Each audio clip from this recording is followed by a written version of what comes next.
Good evening, everyone, and thank you for joining us for today's presentation of Penn GSE's Race in the Academy series.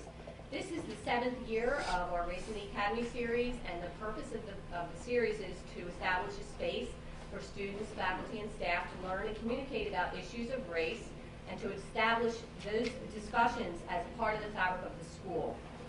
The series provides a variety of opportunities for members of the Penn community to develop and enhance their understandings of the issues of race and ethnicity in the context of education. Our events typically include research presentations, such as the one you'll hear today, by leading scholars, followed by a group discussion, and are open to all faculty, staff, and students free of charge. I would just like to take a minute to thank our co-sponsors for their generous support of this year's series. They include the Graduate Student Center, Greenfield Intercultural Center, the Center for Africana Studies, the African American Resource Center, the Urban Studies Program, our Association of African American Graduate Students in Education, and Students Confronting Racism and White Privilege. Would you please also mark your calendars for our upcoming speakers? On Thursday, February 16th, is Dr. Rico Gutstein. His title of his presentation is Critical Mathematics as Anti-Racist Pedagogy. He is Professor of Curriculum and Instruction at the University of Illinois at Chicago. And on Tuesday, March 20th, Dr. Henry Louis Taylor, who will present Rise of the Urban Metropolis, the City as Nightmare, Colorblind Ideology, and Black Community Development. Dr. Taylor is Professor and Director of Urban Studies at SUNY Buffalo. I'd like to introduce Dr. Stanton Wortham, who is our Associate Dean, who will be introducing our speaker. And after the speaker and the Q&A discussion, you are invited to join us for a reception on the other side of the screen. Thanks.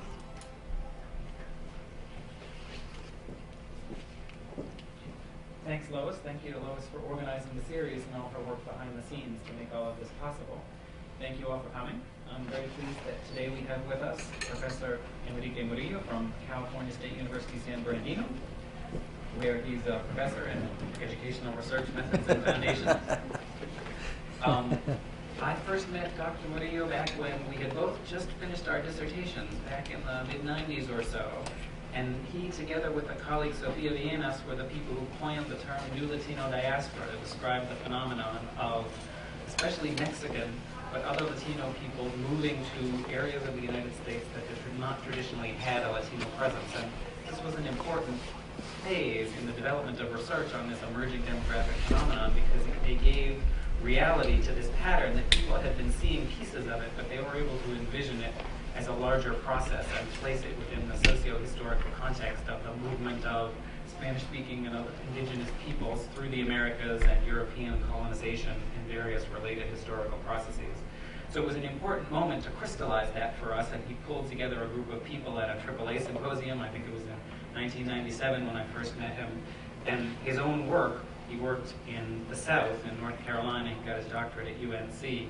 And he worked on the racialization of Mexican immigrants in North Carolina and various projections that they had to endure as they came to these new locations. So Dr. Murillo's work has been interesting and explored these phenomena, but he is an extremely impressive person because as a young person, just having finished his doctorate, he started his job at Cal State San Bernardino, and next thing I know, he's just started as a beginning assistant professor, and I get this email saying, hey, I'm starting a journal. I've decided that we need a journal on Latinos in education, and we're going to call it the Journal of Latinos in Education, and would you be willing to serve on the editorial board for a couple of years? And I was thinking, wow, you know, I'm trying to figure out whether I'm going to be able to publish my second paper this year, and this guy's already editing a journal and starting it. And he got a publisher who was interested, and now this journal has published all sorts of important work on all sorts of issues with respect to Latinos in education. And so I was extremely impressed that this young man who was able to just say, I'm going to do this. There's a need in the world. There's a social need to do it. There's a need in the academy for the sort of research that's being published on these phenomena. And he just did it. He pulled it together. And that journal is still going strong, and he's still editing it and doing a wonderful job. And so I was figuring, wow, so here's a guy who's doing interesting research, and he's coined this phrase of the New Latino Diaspora, and he started this journal, and so he's really having a remarkable academic career. And then a couple of years later, I got another email that said, you know, that I'm going to start something else. I'm going to do this, what he's going to describe for you today, this sort of online movement where it's a source of information for academics practitioners and people in communities about Latino education and the challenges and opportunities that are facing Latinos and educators who want to work with them in schools. And this is a remarkable thing where he's had Barack Obama participate in events that he's organized. He's had all sorts of remarkable people working virtually, sometimes in place in California where most of the work is focused, but also virtually around the country and even beyond the country, participating in these advocacy activities that are bringing together academic work together with various sorts of activists and practitioners to try to improve the lives and outcomes of Latino kids around the country. So not content just to launch a new and important line of academic research, not content just to launch a new journal and to provide a voice for people doing work in a field, but also now using the internet and the capacities of new network technologies in order to do advocacy and research and distribute it. It's a remarkable thing for someone who is still a young man, who is still doing this sort of work. There's a lot of gray here, though.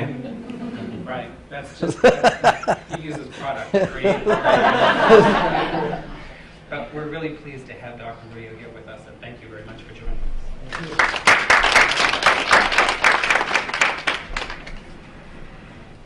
You really made me sound pretty good. I'm like listening to him.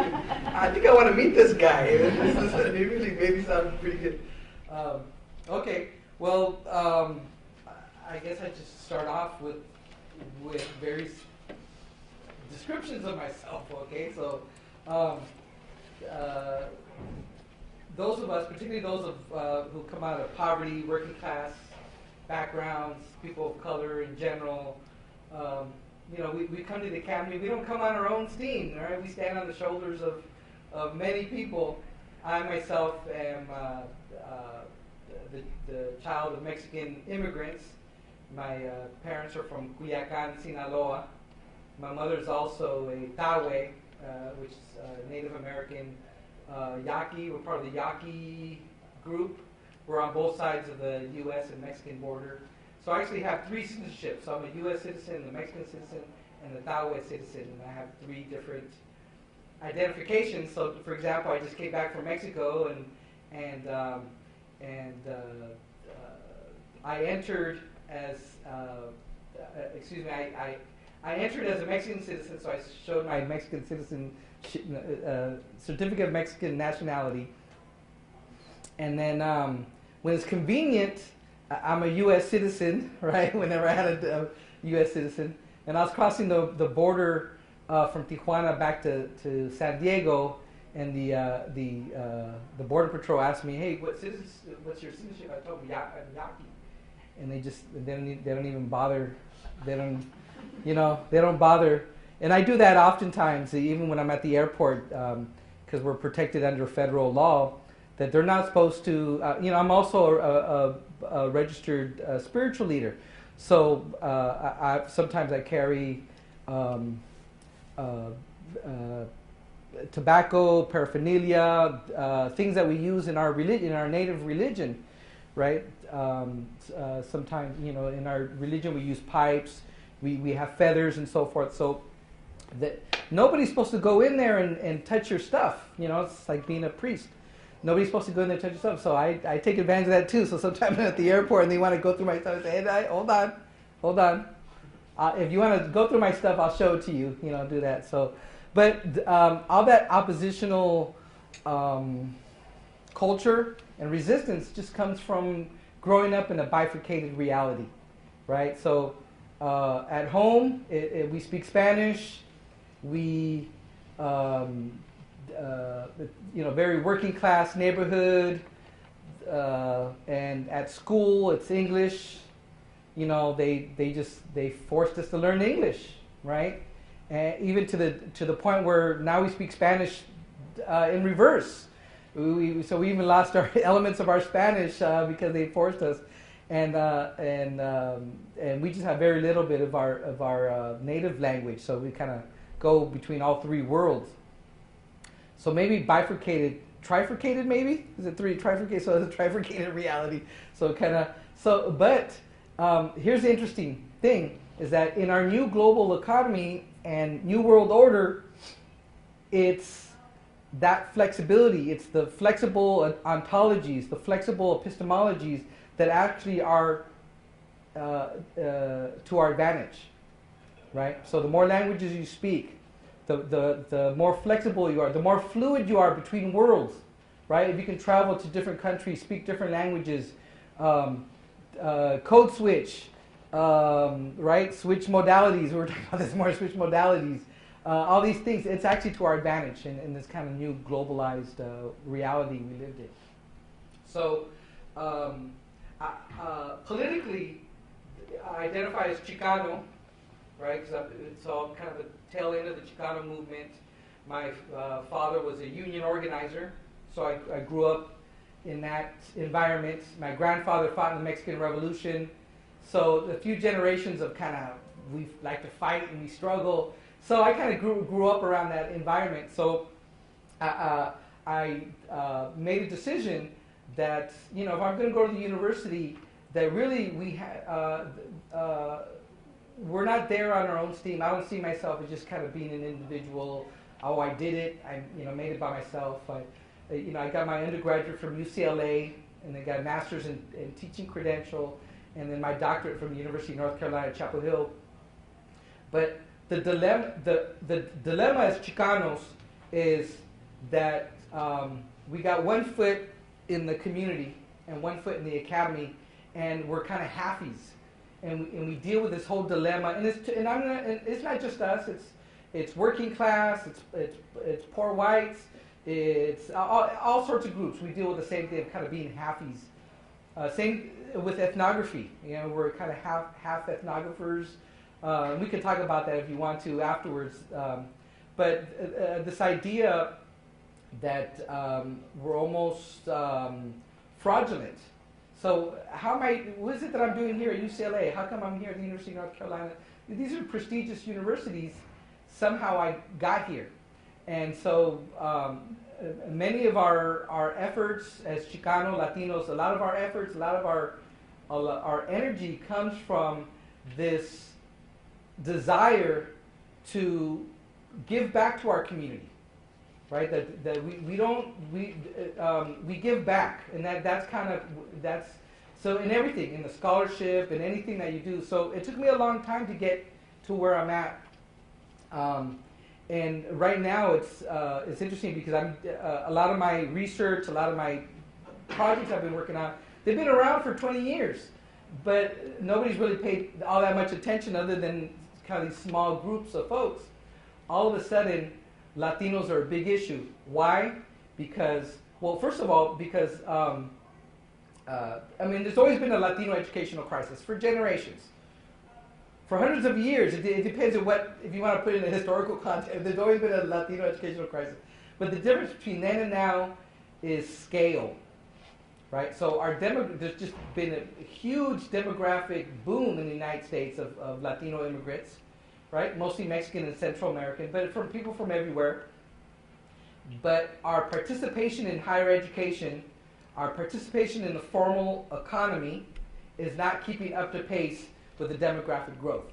So people are saying, especially now that the economy is really low, they're interested, where do Latinos fit in the economy? They want to know where that fits. And how are we going to keep up with other countries in terms of people starting to see the connection between the competitive strength of our economy in terms of our global competitiveness. There's a connection there with Latinos. In other words, the economy of the U.S. is not going to get better until Latinos get better, right? It's real simple. People's Social Security are not going to get paid unless we invest in Latino students now. So because they're investing in there's a very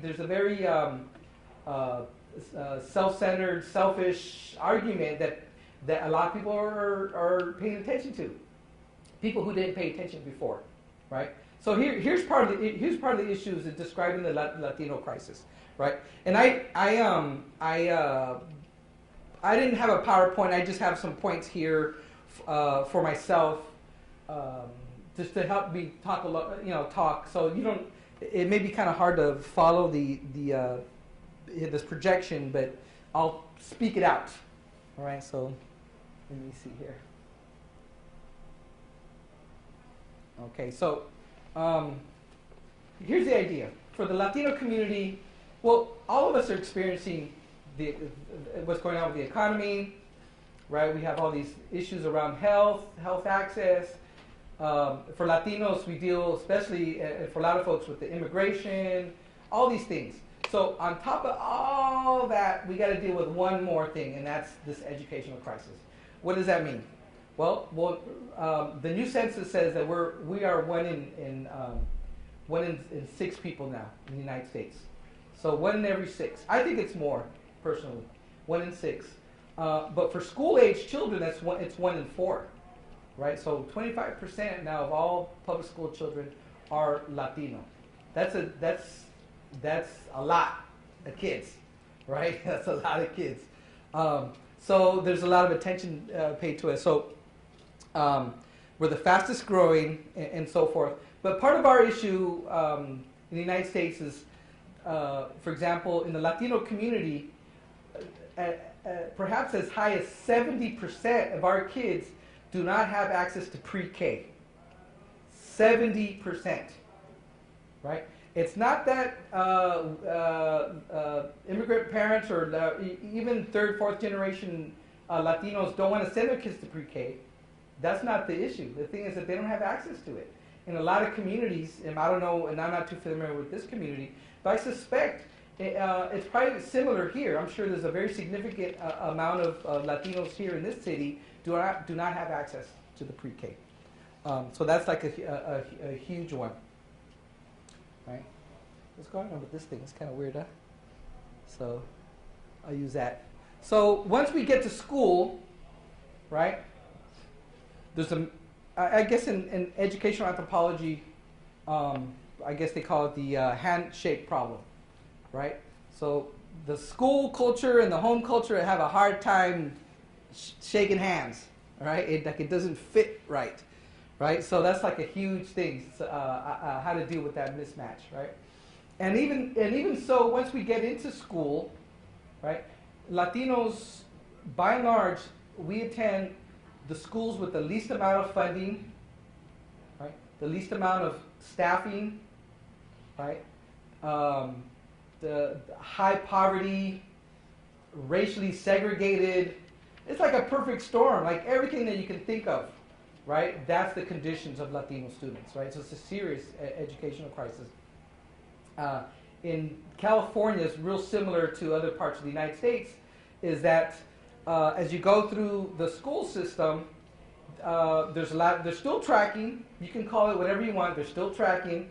They're still, if you're going to go here, if you're going to go to college, you're going to be in this class and so forth. So make a long story short, only 50% of our Latino students graduate from high school. This is nationwide. So imagine out of 100 kids, only 50 finish high school. But here's the strange thing about it. 50 kids finish high school, but only 25 kids, so really half of those that finish high school, only 25 of them have the actual requirements to get into college. Right, to seek higher education. So really, when you think about it, in terms of our participation of higher ed, it's a quarter. It's 1/4 of our kids, right? And then from there, you can just go down. So out of 25, 10 will actually go on to higher. So 25 are eligible. 10 are going to go on to college somewhere. The majority of us start at community college. Unfortunately, community colleges have tended to be, in a lot of places, sort of like a roach motel. Excuse me for that's the analogy. It's a terrible analogy. You can get in, but you can't get out, right? So you can get into community college, but you can never get the classes to get the transfer curriculum. So you just get a bunch of young folks who they just get stuck in the community college and never are able to move on, right? So out of those who do move on, you're going to get, it just depends on what different subgroup of Latinos, but you're just going to get a handful who are actually going to finish with their bachelor's degree. And then it just goes down there for master's, doctorate. So I myself, as a Chicano, Latino doctorate, we're something like half of 1%. if you can think about it. So we're about half of 1%. So that's kind of like my journey, right? If you think about it, I'm the swimming upstream, right?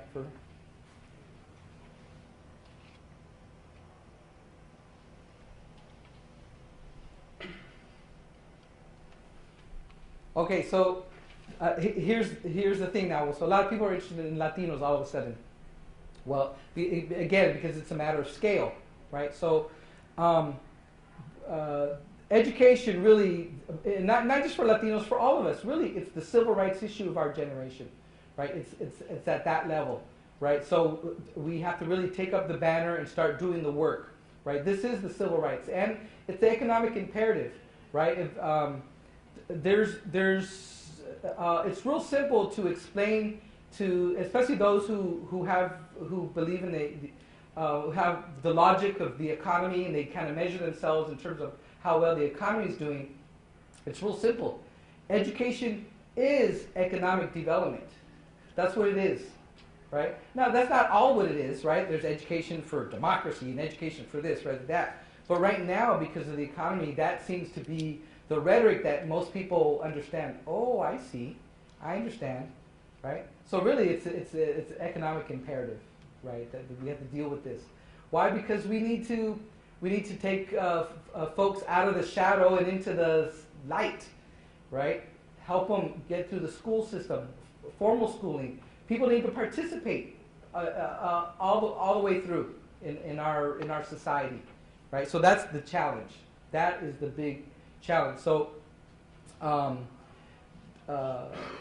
15 years ago, when I was a doctorate student, and this goes back to what Stanton was mentioning earlier, is that what we found out is that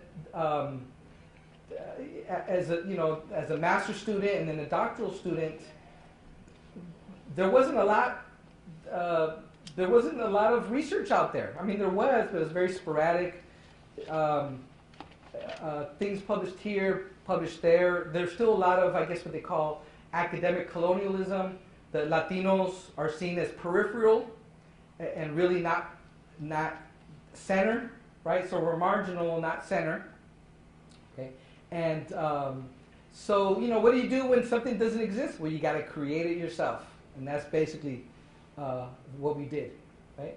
We created a journal where we could start disseminating and publishing our own work, right?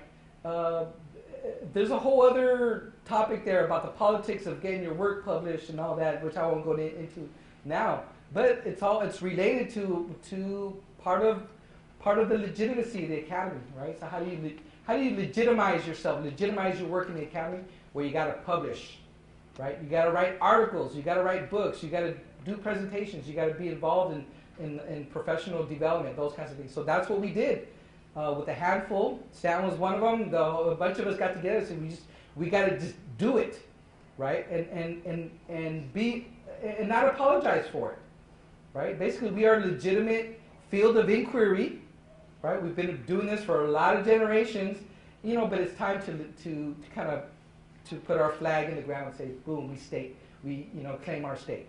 And that's kind of what we did. So we created the Journal of Latinos in Education. Now, after so many years, it appears on many Tier 1 lists of academic journals. We have more than 92,000 subscriptions worldwide. It's become a huge thing.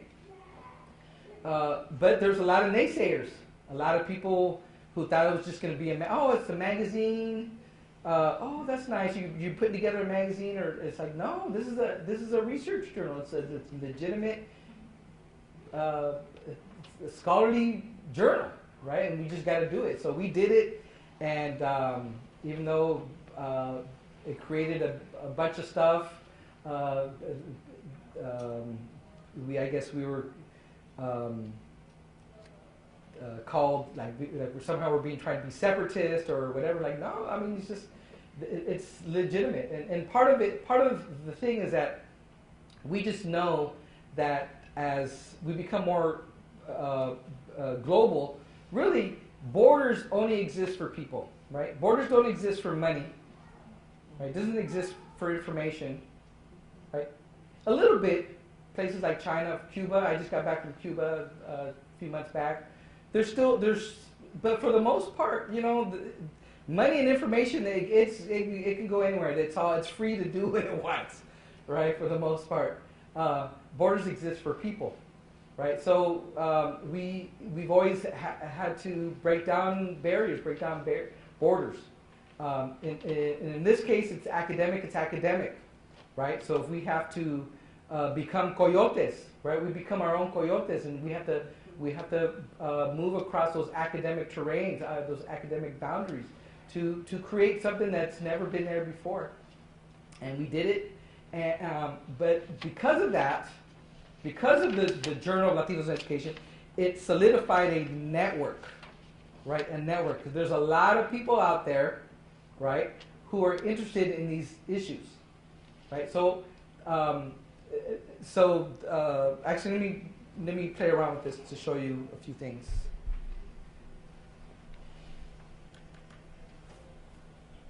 Okay, so I have to go like this.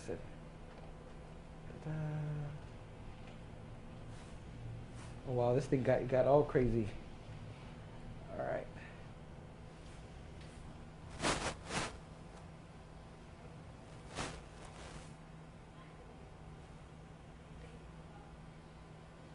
Okay, so there's the journal. I don't know what's going on with this thing. It's kind of, let me see if I can do something here. Zoom, let me, can I reset it? How's that? Okay, so, all right, so there's the journal, right? It comes out 4 times a year. And so now there's people who thanks to these efforts, they're legitimate scholars getting tenure. Hey, I published in the Journal of Latinos in Education.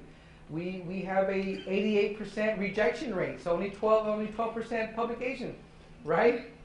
That's prestigious. People see that. Oh, really? Why? There's a lot of people who submit articles, and doing that. So, but the point is that out of this project came the National Latino Education Network. Let's see how that one comes out. Okay, so let me.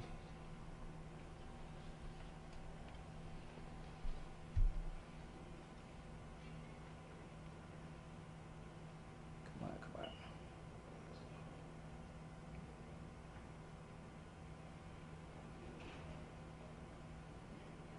It doesn't want to reset.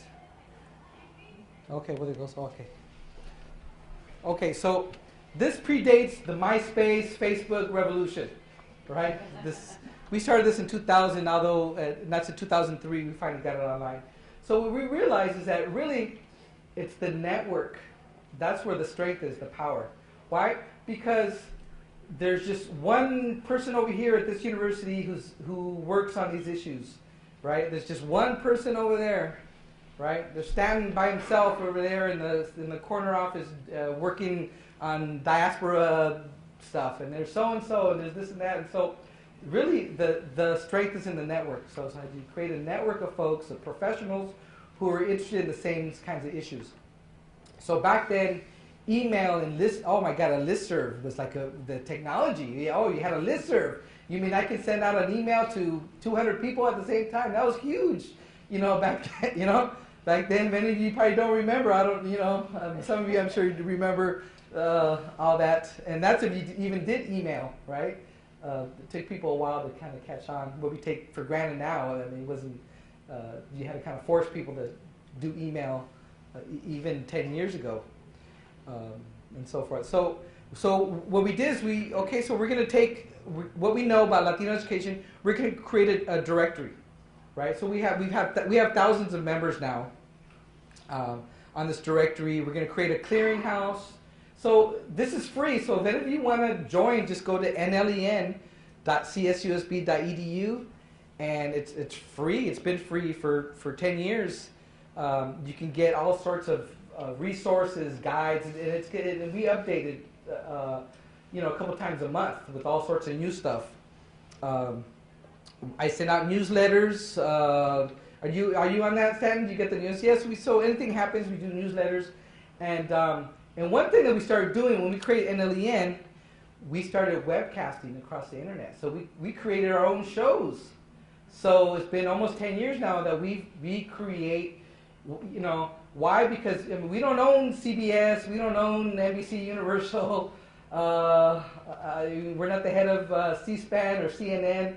So the closest thing is that we kind of created ourselves. So for 10 years back, people thought we were nuts, it didn't make sense, but now it's like people take it, oh yeah, you're webcasting across the internet, like it's no big deal. But this was very revolutionary 10 years ago when, and here's the basic idea. Okay, and we're doing this tonight, in fact, although it's going to be in post-production, that yeah, there's a handful of people in the room, right? But if you stream it across the internet, you got anybody worldwide can plug in. And that democratizes, it has a democratizing effect, right? It opens it up to anybody, right? So we do all sorts of things. We've been doing for the last 10 years these webcasts where we help kids how to apply for financial aid, right? We do programs in Spanish for parents, right? The parent-to-parent models where one parent's kind of helping another parent, asking questions, answering stuff, that kind of stuff, right? So we've been doing that. So finally, at some point, we said, okay, well, now it's time to write the handbook of Latinos in education, right? So the next project was the handbook.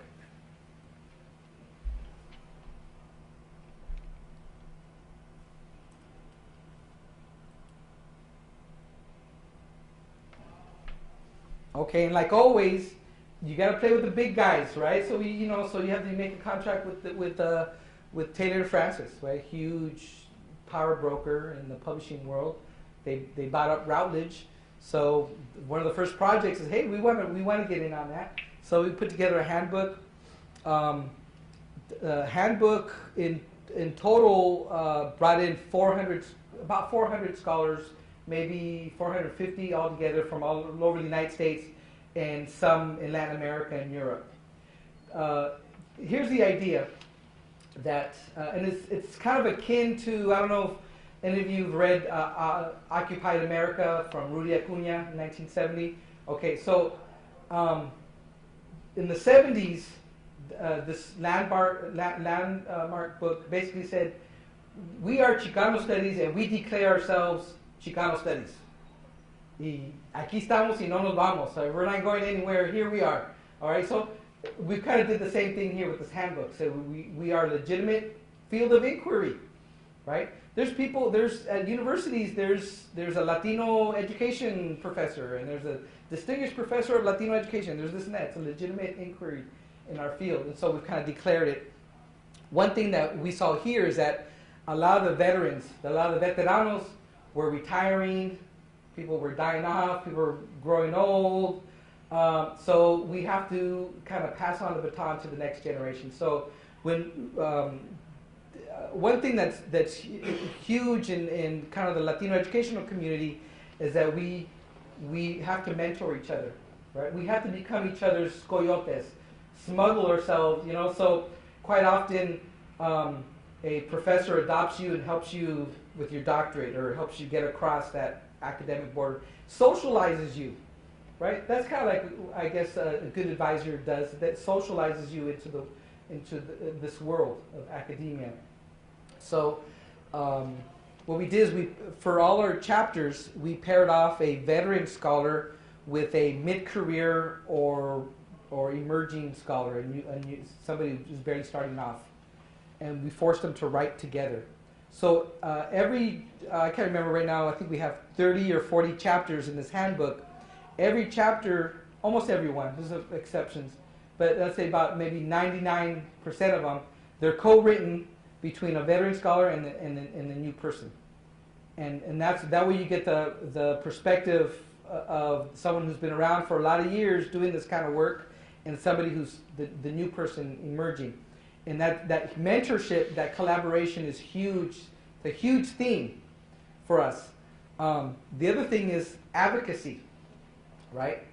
by and large, we see ourselves, Latino educators, we see ourselves as the one in a million folks who are not here, right? That we're not here, again, we're not here on our own steam. We stand on the shoulders of others, right? We walk on the backs of other folks, and that's how we got to the university. So we're committed to giving back to our community, right? It's very important that we give back to our community. And sometimes a lot of our scholarship becomes almost like a litany, right? Because we may even feel guilty because we ourselves are in diaspora from the fields, from the factories, right? And so, and then we deal with a whole bunch of issues where especially if you're first generation or second generation, where your parents or grandparents may not be English dominant, you're dealing with that. But then also with the working class issues, kind of having a working class aesthetic, but then at the same time at the university, we have very awkward forms of privilege that become associated with being part of the university. Nobody understands, and your family understands what you do. You can't explain, what you're doing, and that kind of stuff. So there's all sorts of dilemmas that take place with us. Sometimes we feel like we're frauds. Do I belong here? And we question, we doubt ourselves. And so one way to deal with all that is that we focus our energies towards advocacy, right? And so we've always been looking for a model for something where we can tie and this may go back to the Plan de Santa Barbara in 1970, where we need to connect the university and the barrios, right? So we see ourselves like that, right? So we connect the two. So because we ourselves are in diaspora, talk to almost any Latino educator or academic, and almost always they'll say, "Oh yeah, the community. The focus on the community. They write about the community. Very nostalgic, right? A lot of our work is very nostalgic. It's connected somehow to the community. So we've always had to deal with those dilemmas. And I think working class people in general deal with those dilemmas. So a lot of the themes in the handbook has to do with advocacy. How do we advocate? It's not enough to write about to do research and write. That seems to fall short. It's good for my career, right? I have I don't know, like 70 publications, and I've visited a lot of countries, and I've presented, and it's great for me. Hey, but in real terms, what have I done for my community? How have I given back? So this is always the questions we're always asking ourselves. How have we given back? So now as a full professor, tenured professor, with all that behind me, I'm in a position now where I can connect and work on these projects that deal with the advocacy aspects of it, right? Not just the research, right? The research is the base, right? So in this kind of movement, if I could describe it as a movement for the last 20 years, that really it's research-based, right? All our decisions have to be research-based, right? It can't just be an emotional, visceral response for politics, political, that has to be kind of a research-based. So we spent all this time building up a research base. So we kind of know what works, what doesn't work. We have an idea of things. But we don't have the power, right? Sometimes, even though the university is the dominant, hegemonic institution in our society, as academics, we really don't have that power, right? But there is power in the network, right? And so you connect with folks and you do all sorts of things. So I've spent the last 5 years working on these advocacy projects. So all that explanation was to get me to where I'm at now. How much time do I got? Oh, okay, very good. Okay, so let me tell you about the lead projects. All right. Before you fall asleep, I know I see you yawning.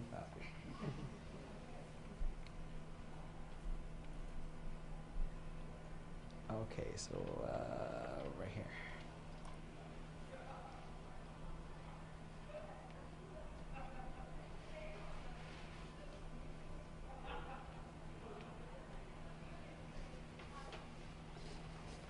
So when I finished editing the handbook, put together the handbook, there was a lot of attention. A lot of people started asking questions, you know. So we said, okay, we're going to launch the handbook. So in launching, doing like a public launching of a book, you know, you try to bring attention to the issue. So the attention here is the Latino educational crisis. And you know what? People are listening. They're listening, right? Finally, after 20 years, right? People outside the small circles are actually paying attention and listening. And so we launched the handbook of Latino education. So we decided, okay, well, let's put on a conference. Let's put on a summit. Quite typical of universities. Let's put on a one-day conference.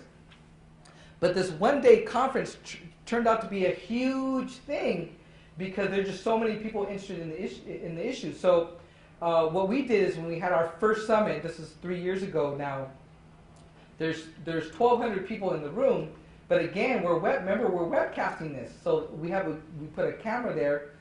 We were able to recruit 1,300 other universities across 18 countries to participate in our conference.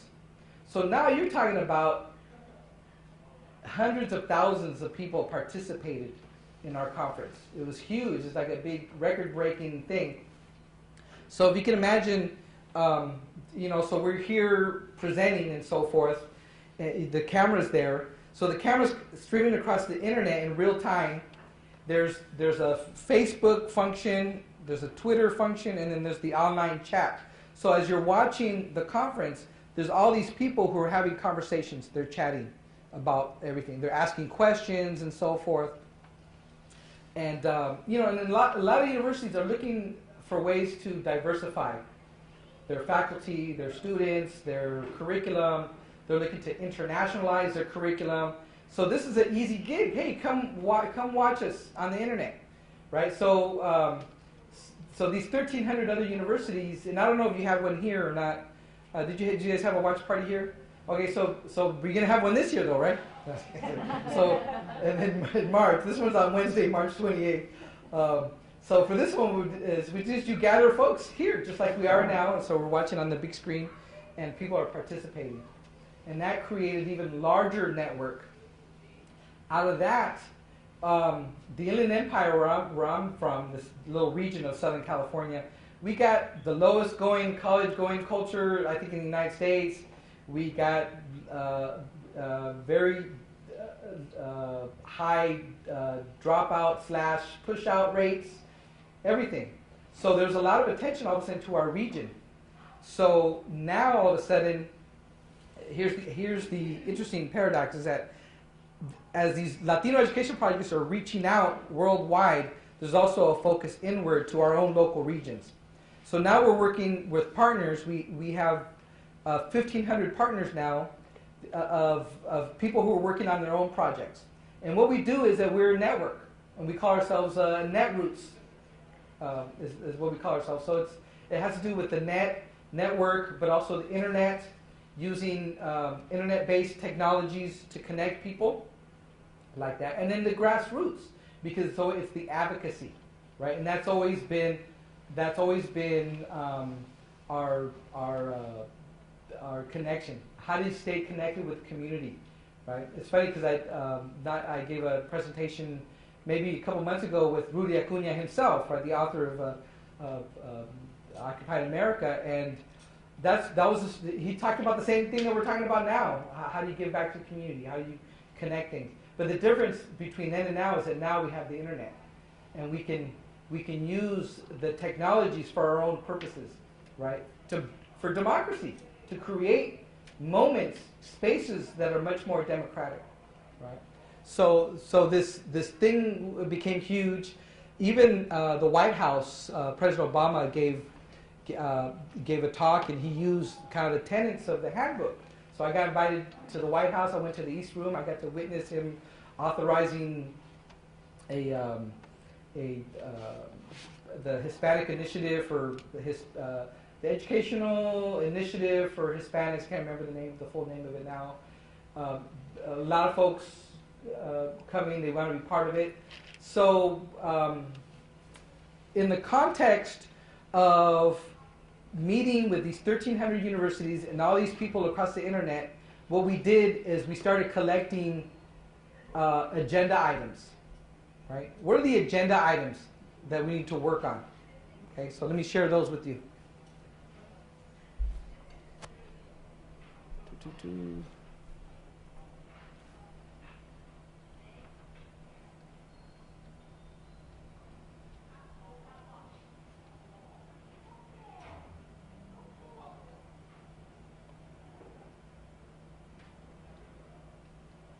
Okay, so if you can imagine, in fact, our impact numbers this year totaled more than 17 million people. So that means, so not just that, we're doing internet radio. So we have 1 million listeners now on our internet radio show, right? So we do things off the internet, and we do this, we do all these things.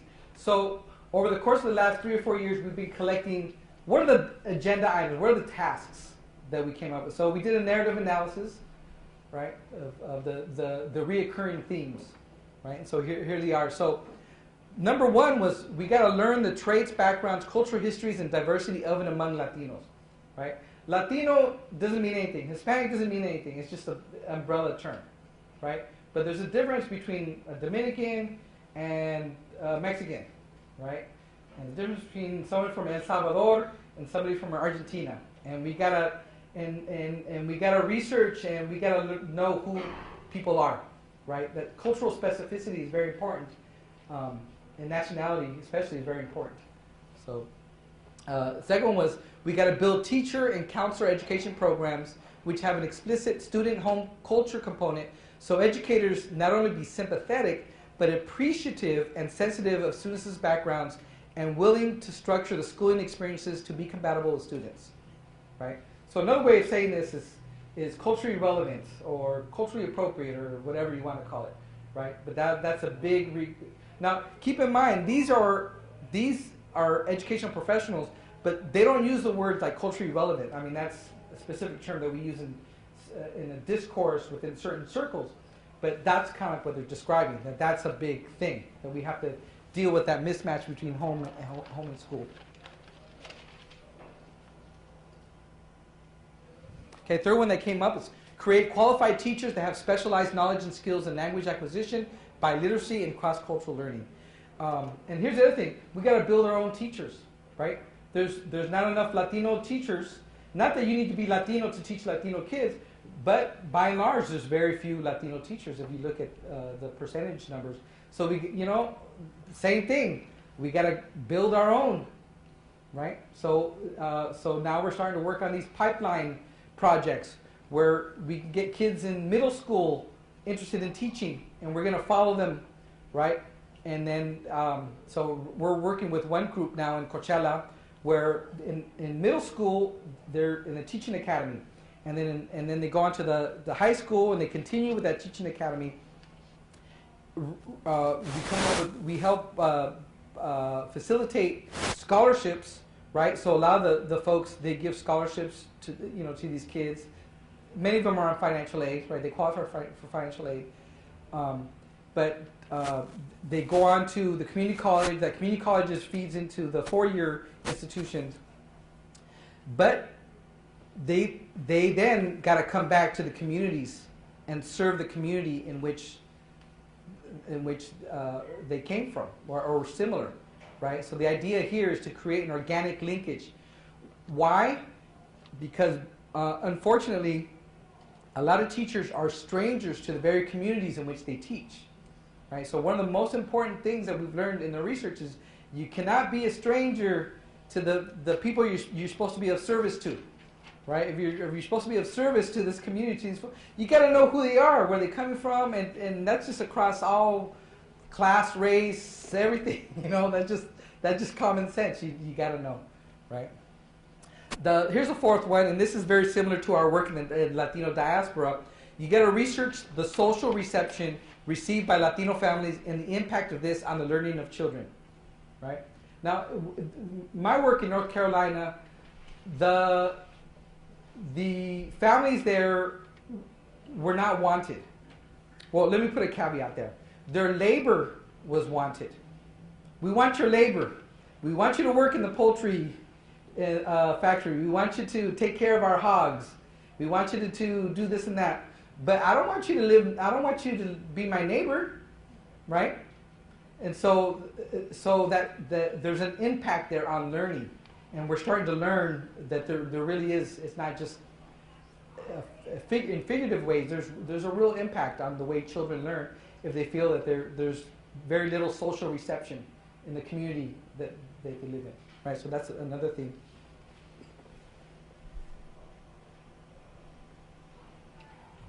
Okay, here's a big one. Combat the deficit views of Latinos, right? So in the public sphere, Latinos are often portrayed as dirty, chaotic,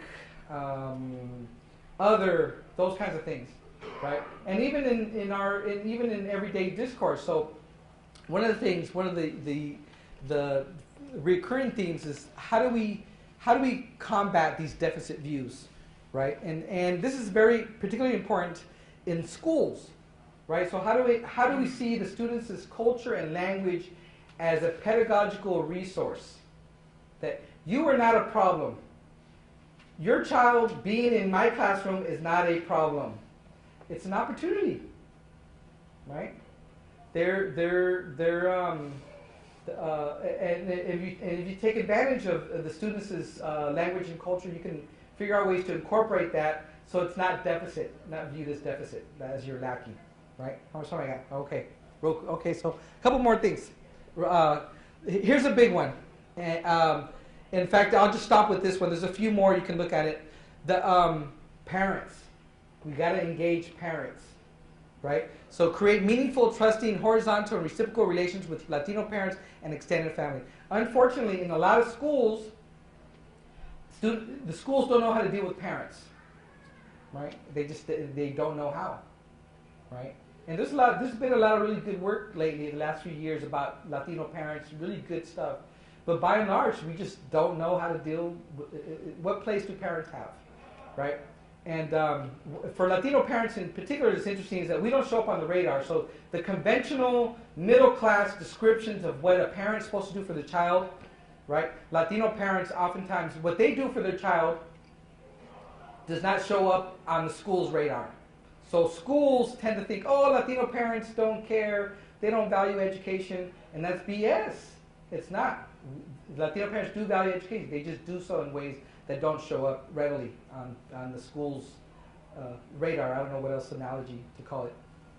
So to make a long story short, based on these agenda items, so now the lead organization, Latino Education Advocacy Days organization, now we've taken upon ourselves to then start addressing and incorporating projects that around these themes.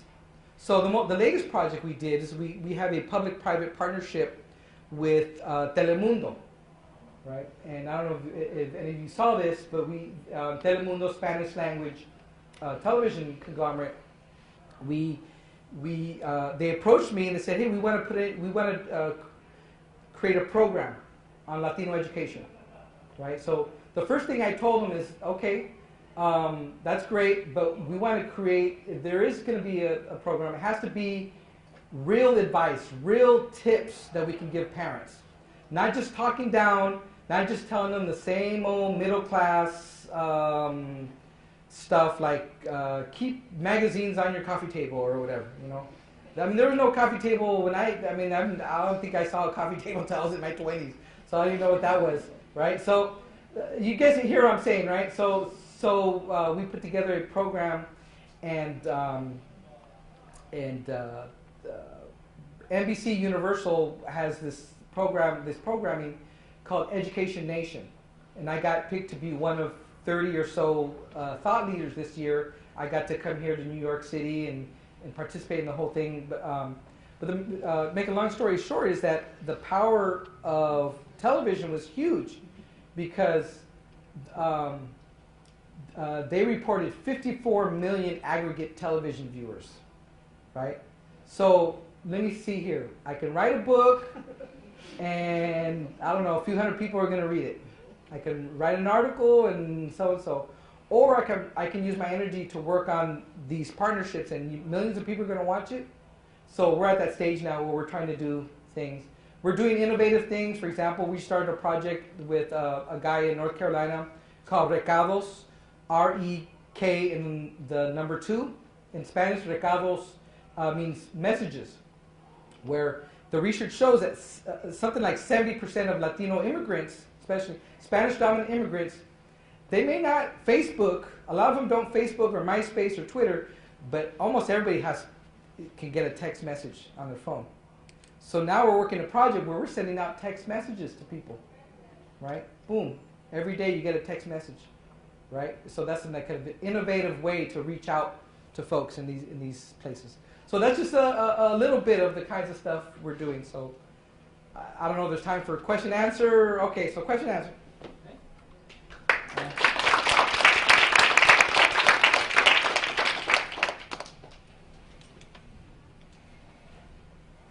Anybody, don't be shy.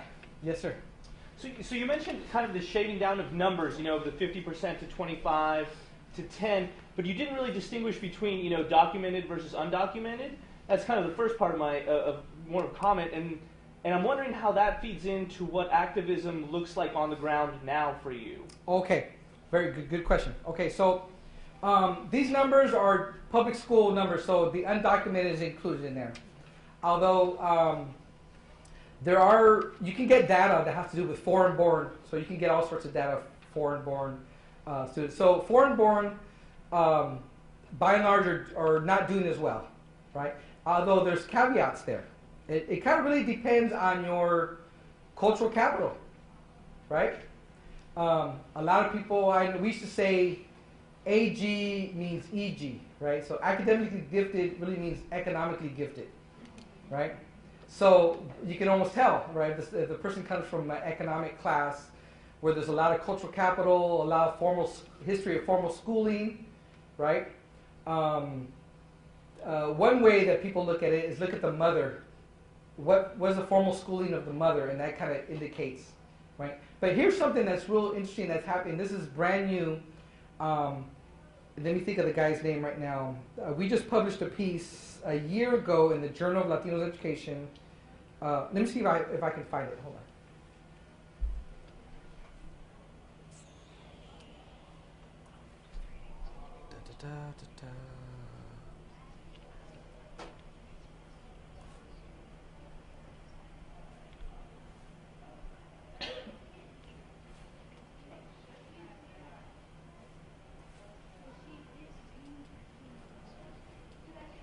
Oh, I remember. Alejandro Covarrubias.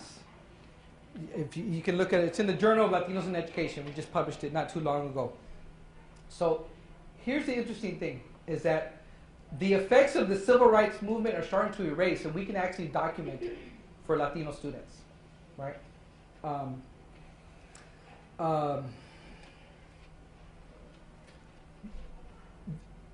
Using the same adage, right? So if you are whatever middle class means, right? You got a little bit of money in the bank, and your parents are doing pretty good, then you got a better chances of going to the university, right? We kind of know that, right?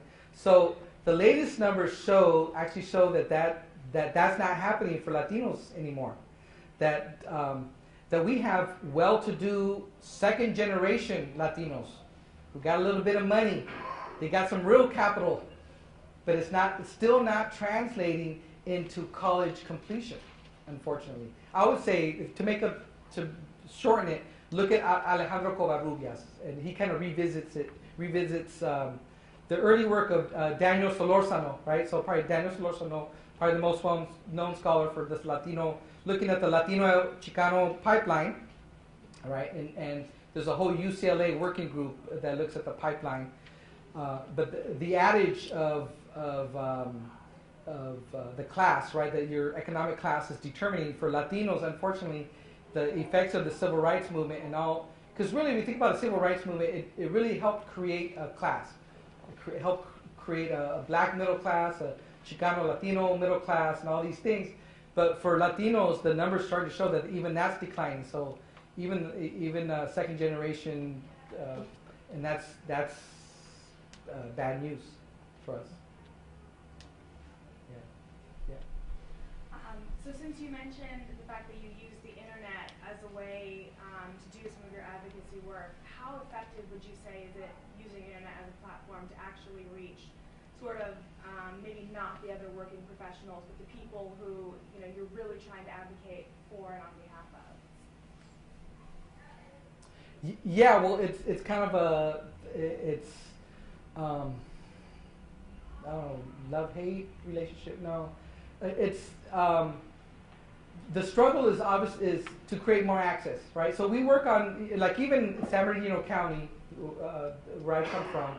It's the largest county in the United States. It's larger than 7 states in the United States. It's larger than South Carolina, for example, and that's just the county I work in. That in our county we have a very low.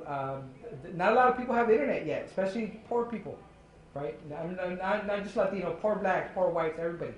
So there's a movement to try to get people connected, in that way. At the same time, that seems to be, since we don't own CBS, doing internet shows seems to be pretty good. But one thing that we found out is that most of the people who watch the internet stuff or listen to it, it's post. So very few people watch it live, maybe because they know they can always come back to it. It's archived. So when we do things, maybe, I don't know, 30 people are online watching it. But then the next couple weeks, you get hundreds of people watching it because they go back and revisit it, knowing so. I don't know if that answers your question, but it's both things, right? Obviously, the internet is not a way to reach everyone, but it does maximize. At least now, it maximizes the opportunity to do outreach, to do promotion, but it's not enough. So that's why we're doing it. We're experimenting with the text messages, and the internet is akin, I guess, to maybe the public sphere, the public square. Think of the way we used to think of. I wrote another book on democracy, and the analogy of the public square, right? So people would go to the public square, and you would interact with people who were different from yourself. You would have conversations about politics, about whatever, and then that shaped the democratic impulse of that society. Since the 80s, since the Reagan 80s, the public sphere has actually shrank. I don't know what it is. Shrank, right? So because of that, there's less opportunities for us to mingle with people who are different from ourselves in terms of class, in terms of race, in terms of religion, all those things, language. So the internet, in a sense, has kind of has become our public sphere, where we can interact with those. Right? Yes, ma'am. Have you ever thought about using it for protests? To generate, let's say, some kind of a mobilization, or let's say legislation, favoring some legislation that would be beneficial? Yeah. In fact, we have, like, for example, with the DREAM Act stuff, the vote that came up a few months back for the DREAM Act. Yeah, we do our part. We send out. So what we do is we plug into everything.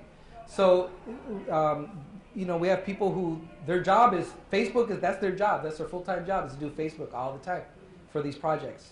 Somebody in MySpace and the Twitter and all this and that. And then we send out listservs. I reach somewhere on my listservs. When I send out a message, probably about close to 400,000 people at that moment, right? So we send out emails, we do this, we send out blasts, we do all sorts of things. So now the new, I'm actually excited about the text messaging, because imagine you could get a text message. Hey, there's a protest, people can subscribe with this text message. They can subscribe within their own local zip code or area code. So you can get news that's happening locally in real time, right? And the potential is there. Yes, potential is there. So we've sent out things petitions for the DREAM Act, for this, for that. We've sent out a bunch of stuff on the stuff that's going on in Arizona. One of the things that we do is I'm also the commissioner for financial aid in California, so I'm a state official. So I also advocate on behalf of students to get for financial aid, right? And we do workshops, we do all sorts of things. A lot of our work is really, I guess, what you'd call infra-political, right? If you kind of look at the kind of a theory of politics, is that a lot of the work really is infra-political. It's below the radar, so it's very petty. It's the everyday stuff, right? And then something happens, and all of a sudden there's an eruption, a cultural eruption, right? And so during this eruption, that's when you get people protesting, and you get the thing like at UC Davis, and you get the Occupy groups and this and that. But that always comes down. What always is steady is the infra-political. So we really work on the infra-political, right? I mean, if you look at strategically, that's where we're at. And then opportunity arises, then of course you're part of the eruption. But the work is always, I don't know, that's the way I look at it theoretically, is at that level. When you say infra-political? That it doesn't show up, okay, so most people think of politics as voting, right? And those things. And that's a very small definition of politics, right? Politics is, well, you understand what I'm saying, right? So there's all sorts of things related to what would be political, things that are political in nature. And so it's sort of like the everyday stuff, sending out email messages, sending out a Twitter, whatever, that in a sense could be political, because you're building momentum, you're building awareness, you're building advocacy. And then if you're in the right place in the right time, then you can be part of the eruption, part of the cultural eruption, right?